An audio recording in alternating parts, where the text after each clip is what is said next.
एक बार शिवजी और पार्वती जी मृत्युलोक में भ्रमण करने पधारे।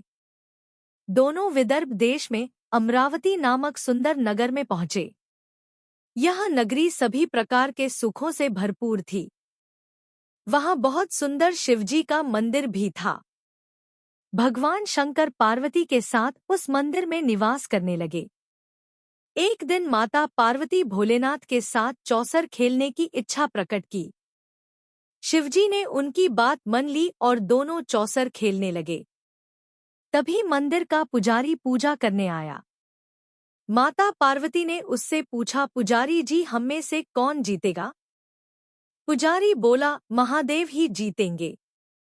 थोड़ी देर बाद खेल समाप्त हुआ तो विजय पार्वती की हुई। पार्वती को पुजारी पर क्रोध आया और उसे कोढ़ी होने का श्राप दे दिया। कोढ़ से ग्रस्त पुजारी बहुत दुखी रहने लगा। एक दिन देवलोक की अप्सरा शिव जी की पूजा के लिए उस मंदिर में आई। पुजारी को कोढ़ की अवस्था में देखकर दयाभाव से पूछताछ करने लगी। पुजारी ने सारी बात बता दी। अप्सराएं बोली, तुम सभी व्रतों में श्रेष्ठ 16 सोमवार के व्रत करो। इससे शिव जी प्रसन्न होंगे और वे तुम्हारे कष्ट अवश्य दूर करेंगे। पुजारी ने इस व्रत की विधि पूछी। अप्सरा ने बताया, सोमवार के दिन व्रत रखो, स्वच्छ वस्त्र धारण करो, संध्या और उपासना के बाद आधा किलो गेहूं का आटा लेकर इसके 3 अंग बनाओ। घी, गुड़, दीप, नैवेद्य, पुंगीफल, बेलपत्र, जनेऊ जोड़ा, चंदन, अक्षत और पुष्प आदि से प्रदोषकाल में भगवान शंकर का पूजन करो। 3 अंग में से एक शिवजी को अर्पण करो। बाकी 2 को शिवजी के प्रसाद के रूप में उपस्थित जन को बांट दो। खुद भी प्रसाद लो। इस तरह 16 सोमवार व्रत करो। 17वें सोमवार को पाव भर की पवित्र आटे की बाटी बनाओ। उसमें घी और गुड़ मिलाकर चूरमा बनाओ। शिव जी को भोग लगाकर उपस्थित भक्तों में बांट दो। इसके बाद कुटुंब सहित प्रसाद लो। इससे सभी मनोरथ पूरे हो जाते हैं।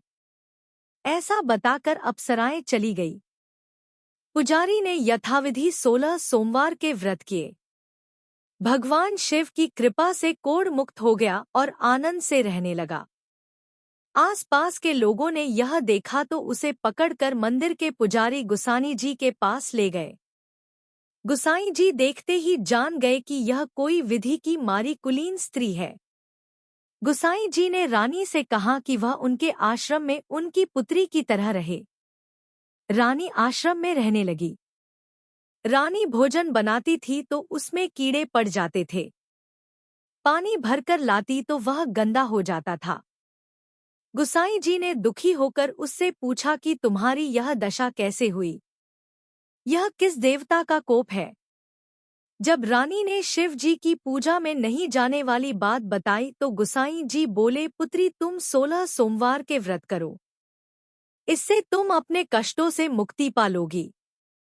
गुसाई जी की बात मानकर रानी ने 16 सोमवार के व्रत किए। 17वें सोमवार के दिन विधि विधान से शिवजी की पूजा की। पूजन के प्रभाव से राजा को रानी की याद सताने लगी और रानी को ढूंढने के लिए उसने चारों दिशाओं में दूत भेज दिए। रानी की तलाश में घूमते हुए दूत गुसाई के आश्रम में पहुंच गए। राजा को खबर लगी तो राजा रानी को ले जाने आश्रम पहुंच गया। गुसाई जी से बोला, यह मेरी पत्नी है। शिव जी के कोप की वजह से मैंने इसे महल से निकाल दिया था। अब शिवजी का प्रकोप शांत हो चुका है। इसे मेरे साथ जाने की आज्ञा दीजिए।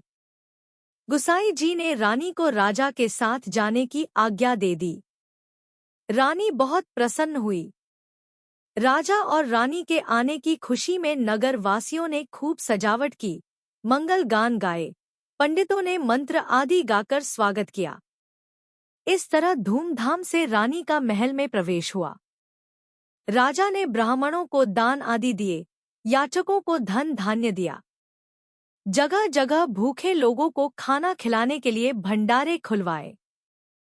राजा रानी 16 सोमवार के व्रत करते हुए शिव जी का विधि विधान से पूजन करते हुए सुखपूर्वक लंबे समय तक जीवन बिताने के बाद शिवपुरी पधारे। जो मनुष्य मन, वचन और कर्म से भक्तिपूर्वक 16 सोमवार का व्रत और पूजन विधिवत करता है, वह सभी सुखों को प्राप्त करके शिवपुरी को गमन करता है। यह व्रत सभी मनोरथ पूर्ण करता है।